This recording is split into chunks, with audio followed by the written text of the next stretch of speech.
and I found myself opening up DMs of random dick pics. So what position do you like? What sort of porn did you used to watch? And it was almost like they were using me as a fetish.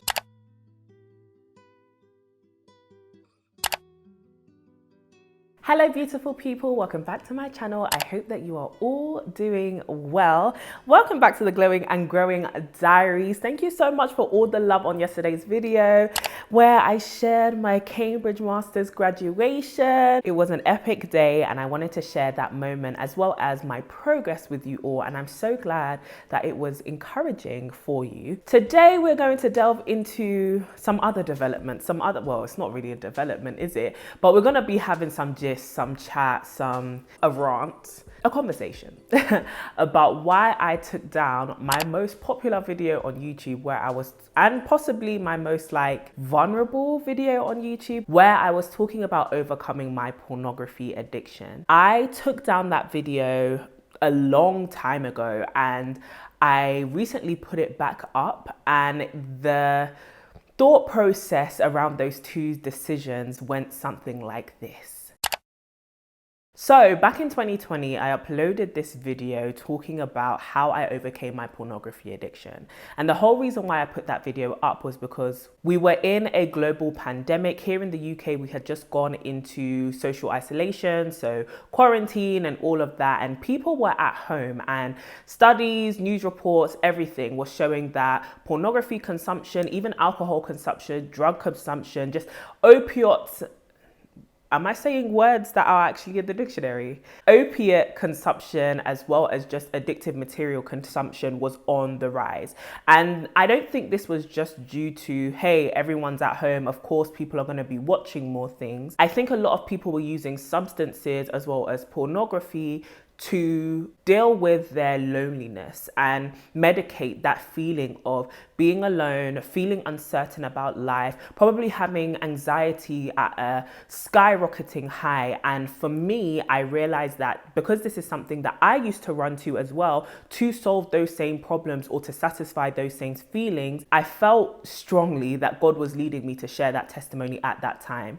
That was possibly the most nervous I have ever been planning out a video, filming a video, editing a video, and about to upload it.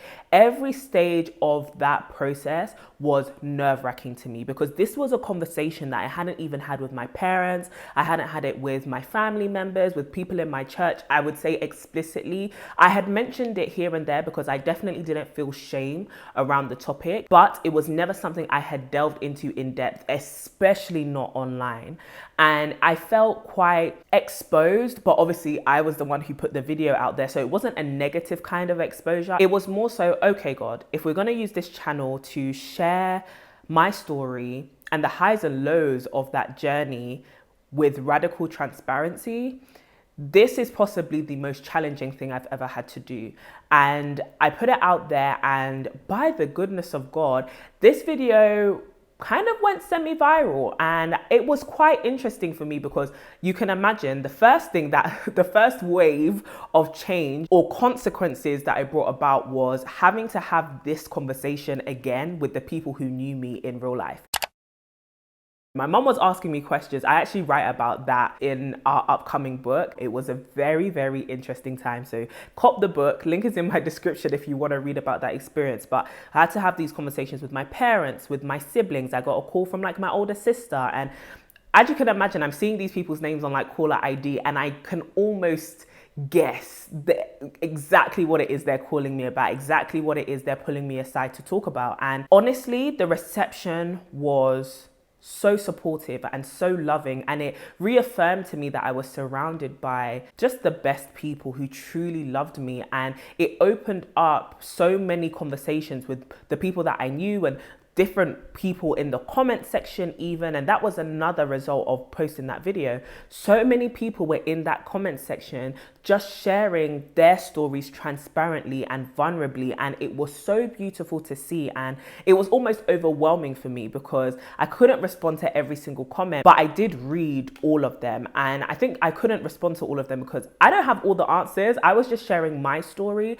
but it was so beautiful to see people being encouraged by the stories of other people, both men men and women. And I love the fact that it was prompting different groups of women to have this necessary conversation around sex, pornography, masturbation, addiction, and all of these other things. I thoroughly enjoyed that. And I've always been a proponent of having the awkward conversation if it's going to help somebody, if it's going to help you, if it's going to help me, if it's going to help a whole generation of women who are struggling with the same thing. Why don't we just talk about it so that we can all overcome it together? And so I was happy that the video was, even in a small way, prompting those conversations to happen in friendship groups between, you know, people and their parents, whatever it was, or even just causing people to reflect on themselves. I remember seeing this tweet from a lady who was like, I'm so glad that this video exists from a woman of faith's perspective, because for me, I think sex and the church and womanhood have always been quite a murky pool of a subject. I don't think it has always been handled well. And to be honest, I don't think a lot of people understand the nuances to approach it, because often the people who talk about pornography or sex or struggles with sexuality are men, right? And I wanted to just share my perspective, and I'm so happy that it allowed other women to be like, hey, we have an issue with this too. This isn't just a men's issue. This isn't just a talk about it in the men's ministry or talk about it, you know, write articles targeted towards men. This is actually something that women struggle with. You know, I had some news and press features, and it was cool to be interviewed, and, you know, the framing was always different depending on who was writing about it and what the article's aims in itself were. But I was just happy that that conversation was happening. However, the more people were watching the video, the more certain things were happening that I didn't know if I could handle. Like I said, posting that video was the most vulnerable thing I ever did. However, it's possibly the most controversial thing I ever did, because it was shocking. I think a lot of people watched it because it was just a shocking title, and a lot of people who may have known me or maybe didn't know me may not have associated a person like me with that kind of struggle, which I think is also another element of beauty of that video. The fact that it's like, you possibly wouldn't have imagined someone like me struggling with this, because anyone can struggle with this, and we need to talk about it from so many different perspectives. But upon articles being released and that video continuing to circulate, I was getting some really annoying, frustrating, as well as violating messages from men. And I don't want to make this see, men are the issue, they won't let us have these conversations and because the internet is the internet, and men, women, everyone is going to be able to view a video and have an opinion on it and choose to respond in a way towards what it is they have just viewed. And I really want to emphasize that there were so many men in those comments who were vulnerably sharing their stories, and it was truly making a difference to people who may not have resonated with me because I wasn't a representative of them. But those comments from those men they were detailed in experiences and how they found themselves in this situation and what they have done to stop, or the fact that they are still struggling and they were looking for support. There were so many men who benefited from that video, who helped make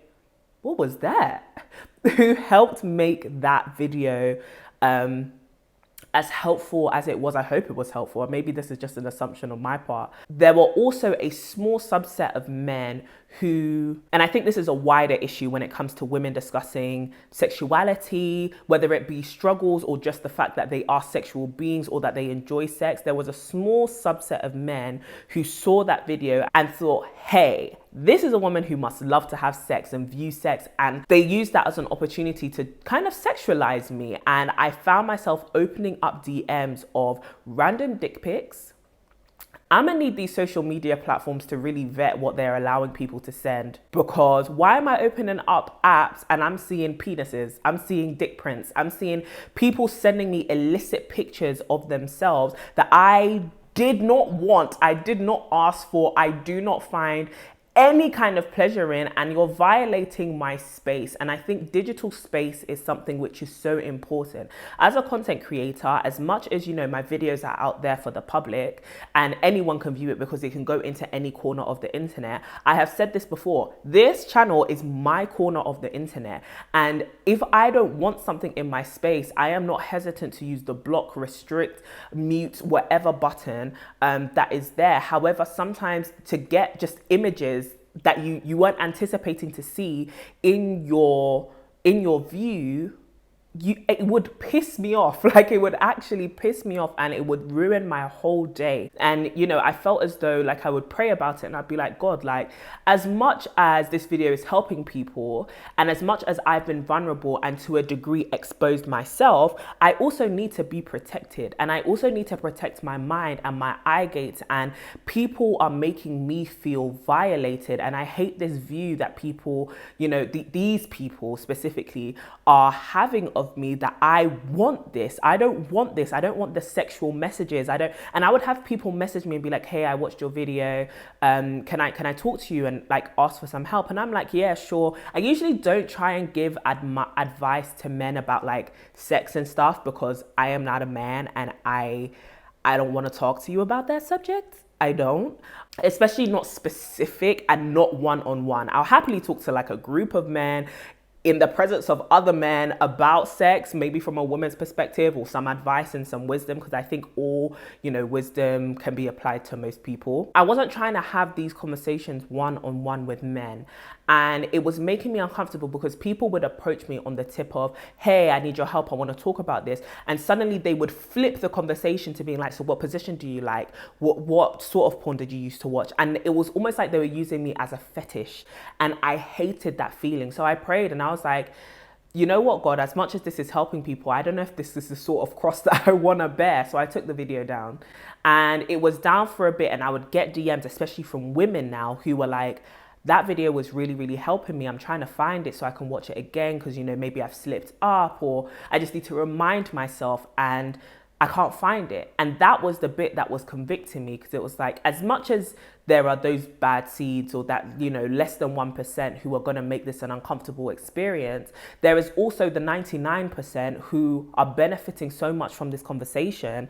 What are you going to do about that? What are you going to do about them? And it was just picking at me a little bit. And you know what? I put so much effort into that video, as well as it was liberating for me, because it gave me accountability. It gave me a reason to not slip back into bad habits, because I genuinely think it gave me this sense of like, the devil's going to try and come and test you in this area because you've publicly declared that you're free from it. This is the time to fight harder. And I definitely won't lie, like, even with that video being out, the temptation that came after, it was like, I've been sober from this thing for like years now, and suddenly I'm having feelings that I haven't had in a very long time, at an intensity that I haven't had. And I felt as though it was almost like my old self and old habits, especially to deal with the frustration of what was happening, were trying to come back out. And that was a test that I was really struggling to pass. And it made me realize that I was so happy that I had put that video out, because now people around me were like, okay, Court, you know, let's have more intimate and vulnerable conversations offline, obviously in places where you feel safe, and we can hold you to account. And it was lovely. It strengthened my feeling of community. And yeah, the more I thought about the community of women that this thing was helping, I was like, you know what, God, if you want me to be at the forefront of something, these blows won't hurt me. You know, I can block as many people as I like. I can do all of these things, but ultimately, I just need you to help me to protect my mind. I need you to protect me.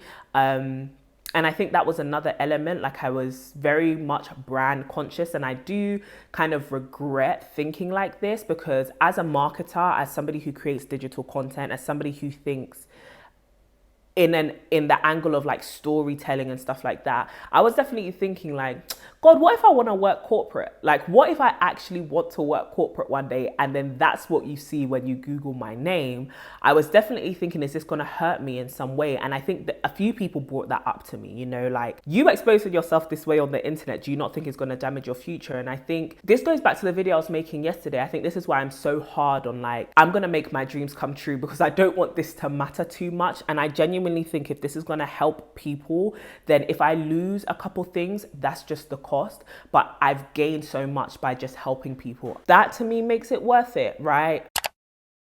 Yeah, I've been able to have amazing conversations with people offline, and I think this is just to wrap this all up and to give myself a little bit of encouragement and to encourage you to be vulnerable, maybe not online, because like I just described, it comes with a couple blows and consequences, and you may actually work corporate and you might not want that to be out there in the airwaves, you know, but to encourage you to have these vulnerable conversations in safe community and in safe relationships offline. It was so liberating for me, and I think it made me realize that like change is very possible, but there's this verse in the Bible that goes, you know, confess your sins to one another. And I think there's something so powerful about being vulnerable and being honest, but there's something even more powerful about confession, like to just say, this is what's going on. And I think a lot of people feel shame around having conversations about their struggles, about whether it be mental health, food, substances, whatever. Like, people struggle so much to have conversations about their struggles. And I think there's something just that gives you that brings you to the point of just exhaling and putting down all the heaviness that you are carrying from shame, because I think shame is the biggest obstacle to actually overcome in healing from these things and changing. Oftentimes the habit just takes these practical things, right? But the shame and the guilt and the embarrassment that comes with it, and like the disappointment that you have in yourself, that's the heaviness that we carry into our relationships, into our futures, into our minds, like in our hearts. Like, I just don't want that to be a cross that people are bearing every single day. There's another scripture in the Bible that talks about, and so many people were upset as well that I mentioned God in that video, but sorry, not sorry. But anyways, there's another scripture in the Bible that talks about, you know, come to me, all those who are weak and heavy laden, and I will give you rest. And then it goes, it talks about how God's burden is easy and his yoke is light. And it made me realize that like shame and all of those things, heaviness is something that we shouldn't be feeling, and shame comes with heaviness. And as much as, you know, we go on journeys to help us change these habits, we don't need to carry shame on the road to change. Like, we actually don't. It's a waste of time. It's a waste of energy. And I pray for every single person watching this, for every single person who watched that video, that video was just the start of something, or was just an aid to something, that the people in your life are helping you to continue, that the people in your life are helping you to cultivate, whether that be through accountability, just showing you that you are loved and that you are cared for, that you aren't alone, that there are other ways for you to expand your energy and to find satisfaction in every area of life. But yeah, I'm glad that video was helpful, and it was a roller coaster. The last 2 years have definitely been a roller coaster, but I think what God is doing with this is beautiful, and I'm gonna just step out of the way and let him do his thing. So yeah, I hope that you enjoyed this conversation. I hope that it prompted you to think about yourself, and I hope it gives an explanation to why that video was down for a bit and why it's back up now. So if you want to go and watch it, go and watch it. If you want to know the tea and you don't know what's actually going on, go and give it a watch. The video is nearly at 1 million views. So hey, everyone's seen it now, I guess. So I will talk to you very, very soon.